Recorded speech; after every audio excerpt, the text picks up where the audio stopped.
ಈ ರೀತಿಯ ಅದ್ಭುತವಾದ ಸಿಹಿ ಕುಂಬಳಕಾಯಿ ಸೊಪ್ಪಿನ ಪಲ್ಯ ರೆಡಿಯಾಗಿದೆ.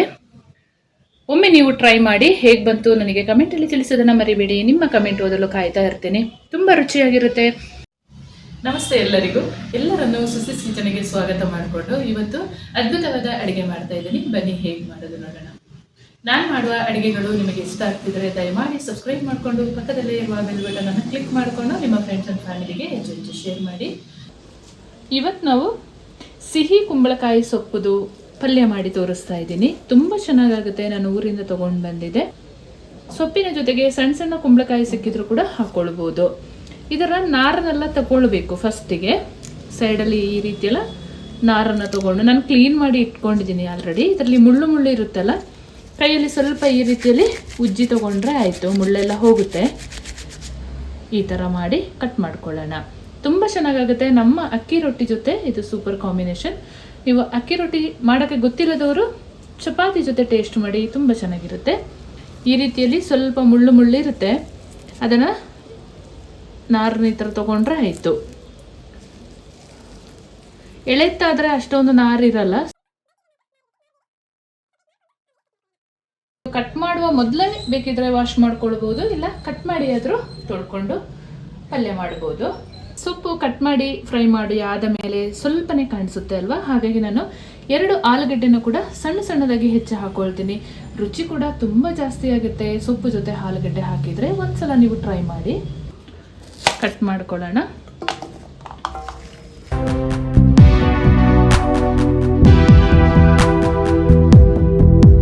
ಸಿಹಿ ಕುಂಬಳಕಾಯಿ ಸೊಪ್ಪು ಕೂಡ ಮಾಡ್ಕೊಳ್ಬೋದು. ಸೋರೆಕಾಯಿದು ಸೊಪ್ಪು ಇರುತ್ತಲ್ಲ ಎಳೆತ್ತಾಗಿರೋದು, ಅದನ್ನು ಕೂಡ ಮಾಡ್ಕೊಳ್ಬೋದು.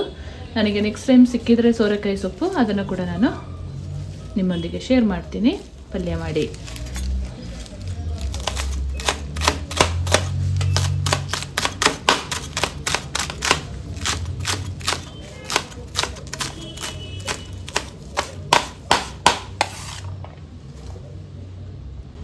ಕುಂಬಳಕಾಯಿ ಸೊಪ್ಪನ್ನು ನೀಟಾಗಿ ಕಟ್ ಮಾಡಿಕೊಂಡು ವಾಶ್ ಮಾಡಿ ಇಟ್ಕೊಂಡಿದ್ದೀನಿ. ನೀರನ್ನೆಲ್ಲ ಸೋರಿಸ್ಕೊಳ್ಬೇಕು. ಫ್ರೈ ಮಾಡೋದಕ್ಕೆ ಒಂದು ಬಾಣಲೆಯನ್ನು ಒಲೆ ಮೇಲೆ ಇಟ್ಕೊಂಡು ಒಂದು 3 ಚಮಚದಷ್ಟು ತೆಂಗಿನೆಣ್ಣೆಯನ್ನು ಸೇರಿಸ್ಕೊಳ್ತಾ ಇದ್ದೀನಿ. ನಿಮ್ಮ ಮನೆಯಲ್ಲಿ ನೀವು ಯಾವ ಎಣ್ಣೆ ಬಳಸ್ತೀರೋ ಅದನ್ನೇ ಯೂಸ್ ಮಾಡಿ. ತೆಂಗಿನೆಣ್ಣೆ ತುಂಬ ಒಳ್ಳೆಯದಾಗುತ್ತೆ, ತುಂಬ ರುಚಿಯಾಗಿರುತ್ತೆ ಸೊಪ್ಪು ಪಲ್ಯ ಇಂಥವಕ್ಕೆಲ್ಲ. ಎಣ್ಣೆ ಬಿಸಿಯಾಗಿದೆ. 1 ಚಮಚ ಸಾಸಿವೆ ಹಾಕ್ಕೊಳ್ಳೋಣ. ಸಾಸಿವೆ ಚಿಟಪಟ ಅನ್ನುವಾಗ ಅರ್ಧ ಚಮಚದಷ್ಟು ಜೀರಿಗೆ ಸೇರಿಸ್ಕೊಳ್ಳೋಣ. ಇಲ್ಲಿ ನಾನು ಸೊಪ್ಪು ಪಲ್ಯಕ್ಕೆ ಒಣಮೆಣಸಿನಕಾಯಿಯನ್ನು ಕಟ್ ಮಾಡಿ ಹಾಕೊಳ್ತಾ ಇದ್ದೀನಿ. ಸೊಪ್ಪು ಹಸಿರು ಕಲರ್ ಇರುವಾಗ ಹಸಿರು ಮೆಣಸಿನಕಾಯಿ ಹಾಕ್ಕೊಳ್ಬಾರ್ದು. ಯಾಕೆಂತೇಳಿದರೆ ಮಕ್ಕಳೆಲ್ಲ ತಿನ್ನುವಾಗ ಅವರಿಗೆ ಬಾಯಿಗೆ ಸಿಕ್ಕಿ ಖಾರ ಆಗುತ್ತೆ. ಹಾಗಾಗಿ ಒಣಮೆಣಸಿನಕಾಯಿ ಯೂಸ್ ಮಾಡಿದರೆ ರುಚಿ ಕೂಡ ಜಾಸ್ತಿ ಆಗುತ್ತೆ. ಒಮ್ಮೆ ನೀವು ಟ್ರೈ ಮಾಡಿ. ಹಾಗೆ 2 ಈರುಳ್ಳಿಯನ್ನು ಕಟ್ ಮಾಡಿ ಹಾಕ್ಕೊಳ್ತಾ ಇದ್ದೀನಿ. ಈರುಳ್ಳಿ ಚೆನ್ನಾಗಿ ಫ್ರೈ ಮಾಡ್ಕೊಳ್ಳೋಣ.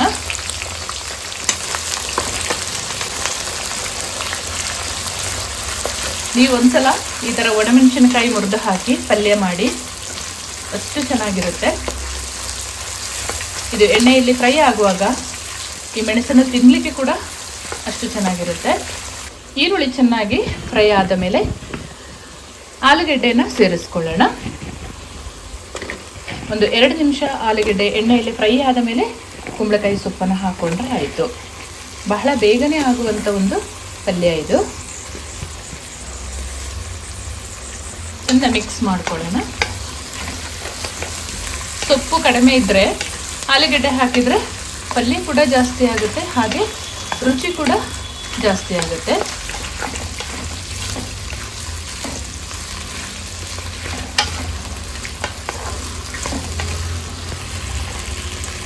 ಆಲೂಗಡ್ಡೆ ಅರ್ಧ ಬೆಂದ ಹೊತ್ತಿಗೆ ಉಪ್ಪು ಪುಡಿ ಮತ್ತು ಅರಿಶಿನ ಪುಡಿಯನ್ನು ಸೇರಿಸ್ಕೊಳ್ಳೋಣ.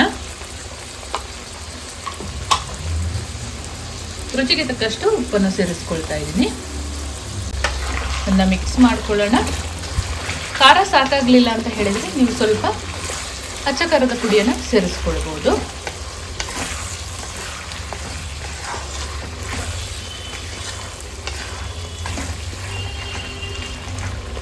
ತೊಳೆದಿಟ್ಟ ಸೊಪ್ಪನ್ನು ಸೇರಿಸ್ಕೊಳ್ಳೋಣ.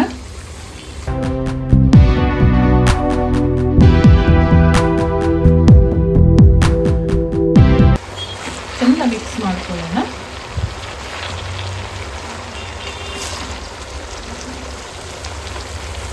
ಸೊಪ್ಪು ಬೆಂದ ಮೇಲೆ ಕಡಿಮೆ ಆಗೋಗುತ್ತೆ.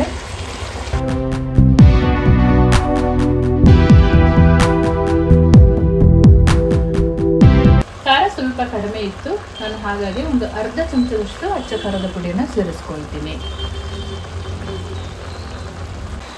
ಚೆಂದ ಮಿಕ್ಸ್ ಮಾಡ್ಕೊಳ್ಳೋಣ. ಪಲ್ಯದಲ್ಲಿ ಸ್ವಲ್ಪವೂ ನೀರಿರಬಾರ್ದು, ಮತ್ತು ನಾವು ಸೊಪ್ಪು ತೊಳೆದ ನೀರೇ ಸಾಕಾಗುತ್ತೆ ಪಲ್ಯ ಬೇಯಿಸ್ಕೊಳ್ಳಲಿಕ್ಕೆ. ಎಕ್ಸ್ಟ್ರಾ ನೀರು ಹಾಕೊಳ್ಳೋ ಅಗತ್ಯ ಇಲ್ಲ. ಸ್ವಲ್ಪ ಎಣ್ಣೆ ಜಾಸ್ತಿ ಹಾಕಿರ್ತೀವಲ್ಲ, ಹಾಗಾಗಿ ಈ ರೀತಿಯ ಸಿಹಿ ಕುಂಬಳಕಾಯಿ ಸೊಪ್ಪು ಪಲ್ಯ ರೆಡಿಯಾಗಿದೆ. ಅನ್ನ, ರೊಟ್ಟಿ, ಚಪಾತಿ ಜೊತೆ ಸೂಪರ್ ಕಾಂಬಿನೇಷನ್ ಇದು. ಈ ರೀತಿಯ ಅದ್ಭುತವಾದ ಸಿಹಿ ಕುಂಬಳಕಾಯಿ ಸೊಪ್ಪಿನ ಪಲ್ಯ ರೆಡಿಯಾಗಿದೆ. ಒಮ್ಮೆ ನೀವು ಟ್ರೈ ಮಾಡಿ ಹೇಗೆ ಬಂತು ನನಗೆ ಕಮೆಂಟಲ್ಲಿ ತಿಳಿಸೋದನ್ನು ಮರಿಬೇಡಿ. ನಿಮ್ಮ ಕಮೆಂಟ್ ಓದಲು ಕಾಯ್ತಾ ಇರ್ತೇನೆ. ತುಂಬ ರುಚಿಯಾಗಿರುತ್ತೆ. ಆಲೂಗೆಡ್ಡೆ ಎಲ್ಲ ಮನೇಲಿ ಇರುತ್ತೆ. ಕುಂಬಳಕಾಯಿ ಬಳ್ಳಿ ಕೂಡ ಮನೆಯಲ್ಲೇ ನೆಟ್ಕೊಂಡಿರ್ತೀವಿ. ಅದರ ಸೊಪ್ಪನ್ನು ಕೊಯ್ದು ಈ ರೀತಿಯಲ್ಲಿ ರೊಟ್ಟಿ, ಚಪಾತಿ, ಅನ್ನ ಜೊತೆ ಕೂಡ ಟೇಸ್ಟ್ ಮಾಡ್ತೀವಿ ಪಲ್ಯ ಮಾಡಿಕೊಂಡು. ಒಮ್ಮೆ ನೀವು ಟ್ರೈ ಮಾಡಿ. ಹಾಗೆ ಮುಂದೆ ಅದ್ಭುತವಾದ ರೆಸಿಪಿಯೊಂದಿಗೆ ನಿಮ್ಮನ್ನು ಭೇಟಿ ಮಾಡ್ತೀನಿ. ಅಲ್ಲಿವರೆಗೂ ತುಂಬ ಹೃದಯದ ಧನ್ಯವಾದಗಳು.